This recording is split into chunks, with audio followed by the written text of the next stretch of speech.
देखा तो हनुमान जी का नाम नहीं है, प्रहलाद का नाम नहीं है, मीरा का नाम नहीं है। अरे ये तो भगवान के अनन्य भक्त हैं, इनके नाम नहीं है, ये क्या लीला है। मगर पूछा भगवान से तो ये तो बताएंगे नहीं। डायरी को रखा और वहां से सीधे चले गए और सीधे पहुंचे हनुमान जी के पास। हनुमान जी तो श्री राम जय राम, श्री राम जय जय राम, प्रणाम किया। कहा नारद क्या, कैसे आना हुआ। बोले आपके दर्शन करने आया हूं। आप क्या स्मरण कर रहे हो। बोले मैं अपने प्रभु का नाम स्मरण कर रहा हूं। बोले सब दिखावा है, आपके प्रभु आपको नहीं मानते। बोले क्या बात बोल रहे हो। क्योंकि मैं तो भगवान की डायरी लिस्ट देख के आया हूं, उस लिस्ट में आपका नाम नहीं है। तो हनुमान जी मुस्कुराने लगे। हनुमान जी कहने लगे नारद जी आपको पता नहीं है, एक भगवान के पास छोटी डायरी और है, उस डायरी को आपने नहीं देखा है अभी। बोले वो डायरी तो वहां थी नहीं। बोले वो डायरी भगवान अपनी पॉकेट में रखते हैं, किसी को दिखाते नहीं है, तो आप उस डायरी को देख के आओ। अब फिर दौड़े तो भगवान तो ध्यानमग्न थे। परिक्रमा की और कहा सोचा ये डायरी दूसरी वाली दिखाएंगे नहीं तो परिक्रमा करते करते जेब से निकाल लो। तो परिक्रमा ऐसे करते करते भगवान की जो डायरी थी फट से निकाल ली और निकाल करके प्रणाम किया। महाराज श्री ये कौन सी डायरी है, यहां भी कच्चे पक्के का हिसाब है क्या। बोलिए सच्चिदानंद भगवान। भगवान ने कहा नहीं नहीं कच्चे पक्के का हिसाब नहीं, आप क्या जानना चाहते हो। बोले मैं ये जानना चाहता हूं इस डायरी में क्या है। बोले मेरे भक्तों के नाम है। और इस डायरी में क्या है, इसमें भी मेरे भक्तों के नाम है। तो वो तो आपने देख लिया, अब इसे भी देख लो। जब वो देखी तो उसमें नारद जी का कहीं नाम नहीं, हनुमान जी का, प्रहलाद का, मीरा का, उनका सबका नाम। तो कहा भगवान ये क्या लीला है। बोले नारद तुम नहीं जानते, ये उन भक्तों का, बड़ी जो डायरी है उस डायरी में उन भक्तों का नाम है जो सोते बैठते उठते खाते पीते नहाते धोते आते जाते मेरा स्मरण करते हैं। और ये छोटी डायरी में उन भक्तों का नाम है जिनका मैं स्मरण करता हूं, जिनका मैं स्मरण करता हूं। तो ऐसी भक्ति हो आपकी जिसमें भगवान आपका स्मरण करने लगे, क्योंकि आप भगवान से दूर नहीं है। राधा की ये भक्ति तो थी कि भगवान ने अपने आप को राधे बना लिया। जहां पे जाओ कृष्ण जी का कोई नाम लिखता है राधे राधे राधे। ऐसी भक्ति चाहिए, तभी आपका यहां आना और कथा सुनना सार्थक होगा। वरना तो विकार युक्त आप हैं और विकार युक्त ही यहां से थोड़ी देर विकार मुक्त हुए, थोड़ी देर बाद फिर विकार युक्त हो गए। तो उस कथा से कोई फायदा नहीं। कथा से जब ही फायदा है जब आप महाराज श्री की कथा का श्रवण करके और यहां से पूर्ण शुद्ध होकर के जाए, तभी भगवान के आप भक्त बनेंगे। गोस्वामी जी ने लिखा है ना नवदा भक्ति में, मंत्र जाप मम दृढ़ विश्वासा, पंचम भजन सु वेद प्रकाशा। मेरा 5वें नंबर का वो भक्त है जो मेरे मंत्रों पर पूर्ण विश्वास करता है। तो आप एक एक शब्द पर ध्यान दें, एक एक शब्द का श्रवण करें और एक एक शब्द का मनन करें, तब आपका कल्याण होगा, तब आपकी मुक्ति होगी। और आप जब विकार मुक्त हो जाओगे तो भगवान की कृपा हो जाएगी। ठीक है। अब मैं आपको एक ऐसा भी एक उदाहरण देता हूं, फिर अपनी वाणी को विराम दूंगा। महाराज जी का ज्यादा समय नहीं लूंगा, क्योंकि कथा का प्रसंग मुझे मालूम है, जब कथा चलती तो उसमें बहुत समय लगता है। यदि आपने श्रवण नहीं किया शब्दों को, यदि आपने मन से नहीं सुना, आप तो बड़े अच्छा व्यक्तित्व है कि आप जब भी कोई काम बन जाए तो मैंने किया और बिगड़ जाए तो मेरा मन नहीं लगा, मन में विकार है, ये है। मन का कोई दोष नहीं होता, जबकि सबसे ज्यादा 5 ज्ञानेंद्री, 5 कर्मेंद्री, मन और बुद्धि, 12 चीज से स्ट्रक्चर बॉडी बनती है। और इसमें सबसे ज्यादा सरल मन ही होता है। सबसे ज्यादा परमात्मा से जोड़ने के लिए मन ही प्रेरणा देता है। तो मन का कोई दोष नहीं होता। मैं व्याख्यान करूं मन के ऊपर तो बहुत समय लगेगा, परंतु आप यहां बैठ करके अपनी सच्ची श्रद्धा, सच्ची भक्ति को प्रभु के चरणों में भेंट करें और कहें प्रभु सुन भी आप ही रहे हैं, सुना भी आप ही रहे हैं, तो आपके हृदय में अवश्य भगवान की कृपा होगी।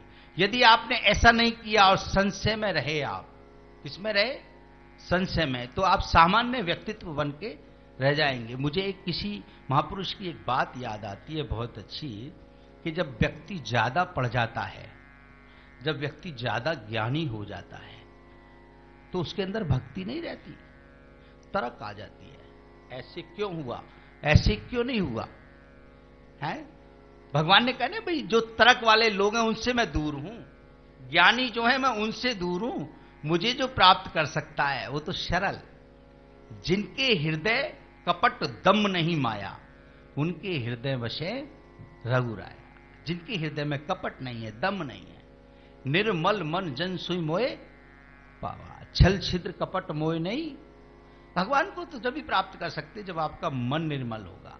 यदि मन निर्मल नहीं होगा तो भगवान को आप प्राप्त नहीं कर सकते। एक व्यक्ति बहुत पढ़ा, बहुत पढ़ाई लिखाई की और सोचा पढ़ाई लिखाई करके मुझे बिजनेस भी करना चाहिए, काम करना चाहिए। ये उदाहरण आप लोगों के ऊपर है, ये उदाहरण आप सबके ऊपर है। आपको पता लग जाएगा कि आपको किस तरीके का, किस क्वालिटी का भक्त बनना है। और सोचा नौकरी करने तो बाहर जाना पड़ेगा। नौकरी करने के लिए बाहर गए, पूरा देश का भ्रमण किया, उनको कहीं पे भी उनके तरीके की नौकरी नहीं मिली। तो निराश होकर के अपने घर वापिस आने लगे। जब घर वापिस आने लगे तो रास्ते में रात्रि विश्राम किया। रात्रि विश्राम किया तो सुबह जब नेत्र खोले तो वहां बड़ी चर्चा हो रही थी कि यहाँ पे एक सर्कस लगा हुआ है बहुत अच्छा सा। तो उनके मन में आया चलो भी जाके एक सर्कस को भी देख लेते, नौकरी तो कहीं मिली नहीं। जब सर्कस में गए वो वहां पर, तो वहां पे बड़े बड़े जानवर, बड़े बड़े आर्टिस्ट अपनी लीलाएं दिखा रहे थे। तो उनके मन में आया इतनी पढ़ाई करने के बाद तो मुझे कोई नौकरी मिली नहीं, तो मैं इसके मालिक से जाके मिलता हूं, शायद यही कोई मुझे नौकरी दे दे। तो संसार तो सर्कस है ना, एक सबको लीला करनी पड़ती है, सबको यहां पर लीला करनी पड़ती है। अब वो वहां मालिक के पास पहुंचे और प्रणाम किया। मालिक ने कहा क्या इच्छा है? बोले इच्छा ये है, मैंने एमए किया है और मुझे आपके यहां नौकरी करनी है। बोले हमारे यहां तो भैया पढ़े लिखों को नौकरी नहीं है। किसको नौकरी? बोले भैया हमारे यहां तो काम ऐसा है जो बिना पढ़ा लिखा है उसको नौकरी मिलेगी, जो पढ़ा लिखा है उसको नौकरी हमारे यहां नहीं मिल सकती। ऐसे ही भगवान के यहां तो भगवान की शक्ति उनको मिलेगी जो भगवान को प्रिय हो जाएंगे, जो संयम, सेवा, साधना और समर्पण भाव से आएंगे। जो तर्क से आएगा उसको भगवान प्राप्त नहीं होंगे। भगवान की भक्ति तो मिल सकती है मगर शक्ति नहीं मिल सकती। भगवान की शक्ति उन्हीं व्यक्तियों को मिल सकती है जो समर्पित हो जाते हैं। तो उन्होंने कहा भैया हमारे यहां तो कोई जो नहीं पढ़ा हुआ है उसको नौकरी है। तो बोले आप मान लो मैंने कोई पढ़ाई नहीं की, मुझे भी नौकरी दे दो। तो उन्होंने कहा भैया ठीक है, हम तुमको एक नौकरी दे सकते हैं। हमारा कल एक बंदर जो है वो समाप्त हो गया, अंत हो गया उसका, उसकी जगह खाली हुई है, तो जो बंदर करता था वही काम तुमको करना पड़ेगा। बोले ठीक है, सुबह आके मुझे क्या करना है? बोले पहले एग्रीमेंट कर लो कि आप कर सकते हो या नहीं कर सकते। बोले पहले तनख्वाह बताओ, क्या तनख्वाह मिलेगी? बोले भैया 1500 रुपए हम आपको देंगे और बंदर का ड्रेस पहन करके जो बंदर करता था वही करना पड़ेगा। बोले ठीक है। सुबह हुआ, नहा धो करके वो आए, बंदर की ड्रेस उनको दे दी और बंदर की ड्रेस पहन करके रिंग में आ गए। तो रिंग मास्टर आया, रिंग मास्टर ने कहा भैया तुम रेडी हो? कि हाँ मैं रेडी हूं। क्या करना है? बोले करना यह है कि अभी एक शेर आएगा और वो मुंह खोलेगा, और जैसे वो मुंह खोले आपको अपनी गर्दन उस शेर के मुंह में देनी है। वो भागने लगे, भैया मुझे ये नौकरी नहीं करनी, ये शेर के मुंह में अपनी गर्दन कौन देगा, तो मैं तो समाप्ति हो जाऊंगा। बोले नहीं, आपने एग्रीमेंट किया है, 1500 रुपए में बात हुई है, आपको ये काम करना पड़ेगा। इतनी देर में ही वो शेर भी आ गया। अब शेर ने जब धाड़ मारी, मुंह खोला, अब शेर आगे को बढ़े और वो जो बंदर था वो पीछे को हटे। रिंग मास्टर ने कहा भाई हमने तुमसे कहा है तुमको आगे बढ़ के अपना गर्दन शेर के मुख में देना है। अब थोड़ी देर इस बात को करते करते जब हो गई तो शेर ने कहा भैया तू डर क्यों रहा है? तुझे 1500 मिल रहे हैं और मुझे 2500 मिल रहे हैं, ना तू असली है और ना मैं असली। बोलिए सच्चिदानंद भगवान। तो ये संसार तो ऐसा है भैया। इस संसार में भगवान को प्राप्त करना है तो विनम्रता पूर्वक, सरलता पूर्वक समर्पित होना पड़ेगा। यदि आप समर्पित नहीं होंगे तो कुछ नहीं मिलेगा, खाली आओगे और खाली यहां से चले जाओगे। प्रभु की कृपा, संतों की कृपा उन्हीं पर होती है। जो संतों के प्रिय वही बनते हैं जिनके अंदर संयम, सेवा, साधना और समर्पण का भाव पैदा हो जाता है। मैं तो एक बार फिर उनको आशीर्वाद देता हूं, मोदी जी को और राधे श्याम जी को और श्री भगवान जी को, क्योंकि उन्होंने, राधे श्याम जी ने तो बिल्कुल कहा, गुरुदेव मुझे नहीं पता, मुझे कुछ भी नहीं सुनना, मुझे ये सुनना है कि आप आ रहे हैं, दैट्स ऑल। फोन कट कर दिया। तो मुझे भी डर लगने लगा, भैया राधे श्याम जी ने बोला है, अब तो भैया विनम्रता पूर्वक जाना ही पड़ेगा है। तो मेरा कहने का मतलब यह है कि संत, गुरु, महापुरुष भी भक्त के बंधन में होते हैं, भगवान भी भक्त के बंधन में होते हैं। तो बोलिए सच्चिदानंद भगवान। लास्ट में खाली भागवत के विषय में थोड़ी सी बात बोल करके अपनी वाणी को विराम दूंगा। भागवत भगवान की लीलाओं का वर्णन है। भागवत 7 दिन में होती है, और 7 दिन ही तो होती है ना भागवत। 7 दिन इसलिए होती है क्योंकि पूरे सिस्टम में 7 ही दिन है। पूरे सिस्टम में कितने दिन है? 7 ही दिन है। 7 दिन में ही व्यक्ति आता है और 7 दिन में ही व्यक्ति चला जाता है। और भागवत का जो कीर्तन का मंत्र है, कीर्तन जिस शब्द से उच्चारण करके हम लोग कराते हैं, श्री कृष्ण गोविंद हरे मुरारे हे नाथ नारायण वासुदेव, 7 ही नाम है। 7 दिन में एक एक नाम की कथा होती है। कथा इसलिए होती है क्योंकि आपकी व्यथा दूर हो जाए, इसलिए भगवान की कथा की जाती है। तो बोलिए सच्चिदानंद भगवान। एक बार भगवान का स्मरण करते हुए फिर महाराज श्री के चरणों में प्रणाम करूंगा। महाराज श्री का स्वरूप इतना मतलब मोहिनी स्वरूप है, भगवान की कृपा है। मैं जब वहां पे प्रवेश किया तो मुझे लगा ऐसे, प्रत्यक्ष में जब मैं देख रहा हूं तो मेरे अंदर बड़ी और ज्यादा भाव उत्पन्न हो रहा है। फोटो में तो इनसे भी ज्यादा सुंदर है। ऐसे होता है, भगवान के आप फोटो देखो बड़े सुंदर होंगे।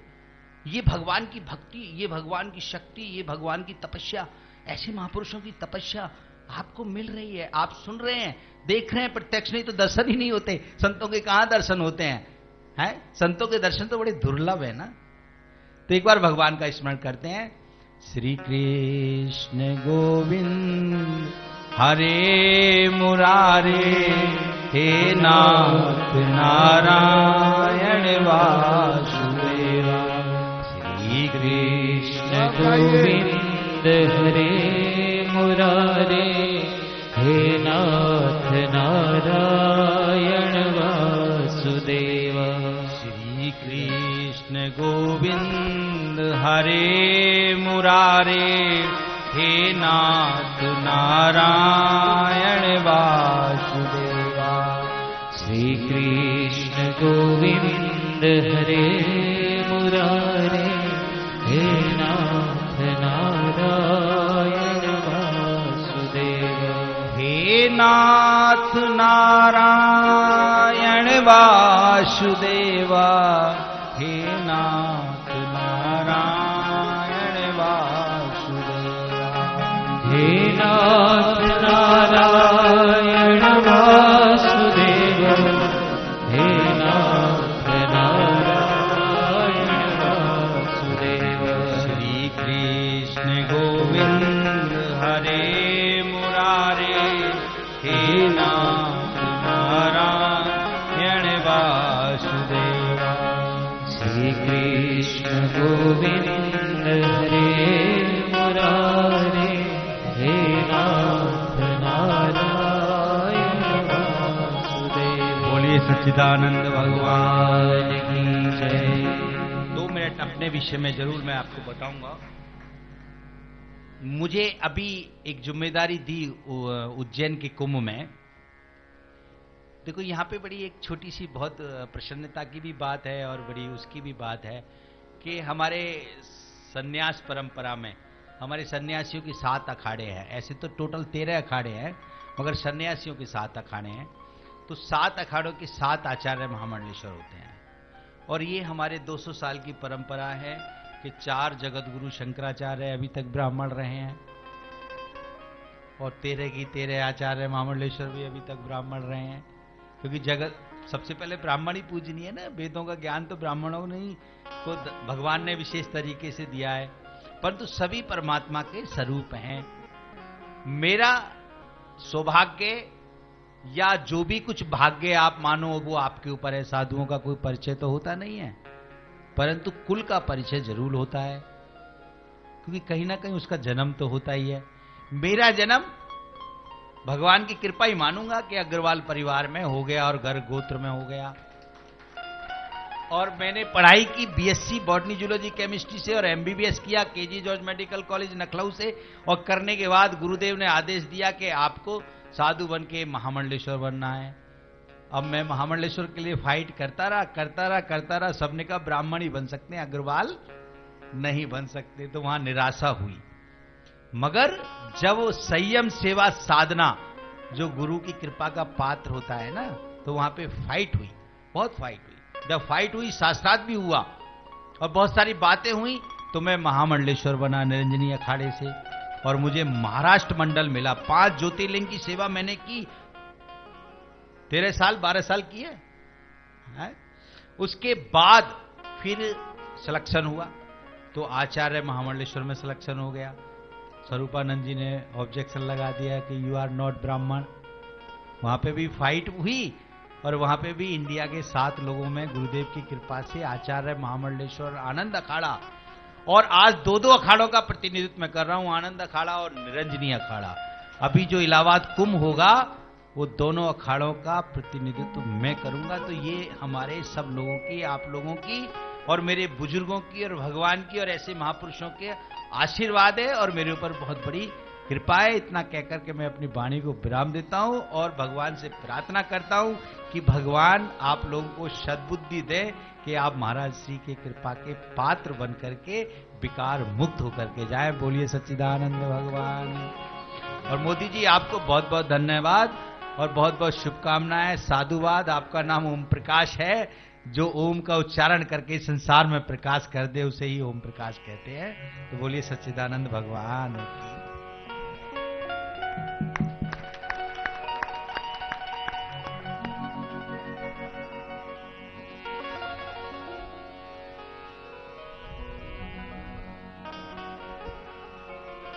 श्री महाराज जी ने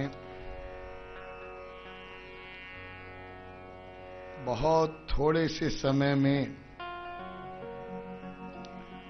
और बहुत सरल शब्दों में,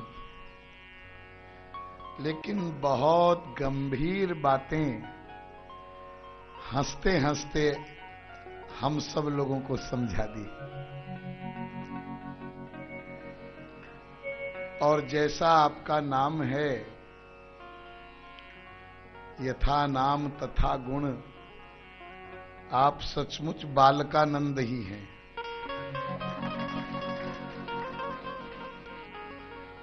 महाराज जी इतनी सरलता और आपकी जो पोस्ट है, वैसे तो वो इतनी बड़ी पोस्ट है, 2 अखाड़ों का प्रतिनिधित्व करते हैं और फिर भी इतनी सरलता से आप यहां पधारे और सरल सरल शब्दों में बहुत गंभीर बातें समझाई।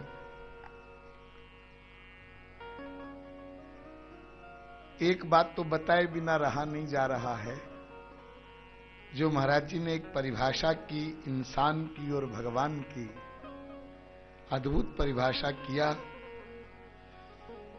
कि जो संशय युक्त है वो इंसान है, जिसको सब असंभव सा लगता है, और जो असंभव को संभव बना देता है वो भगवान है।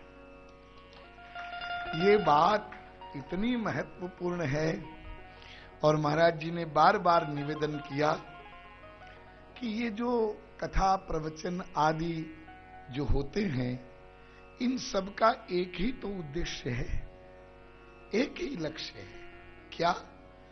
मनुष्य को ये जो संशय है कि मैं भगवान को पा सकता हूं कि नहीं, या भगवान होते हैं कि नहीं, मैं भक्ति कर पाऊंगा कि नहीं, ये जो मनुष्य की बुद्धि में संशय भरे रहते हैं, ये कथा से, सत्संग से इन संशयों का निवारण हो जाता है।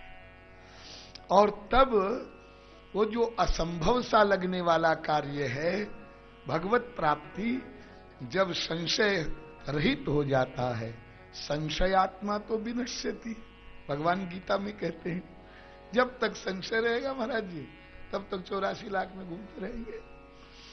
तो जैसे ही संशय समाप्त होता है और दृढ़ विश्वास हो जाता है, बस यूं समझो जानत तुम्हें वह जाए, तब तो वो जीव भगवत प्राप्ति कर ही लेता है।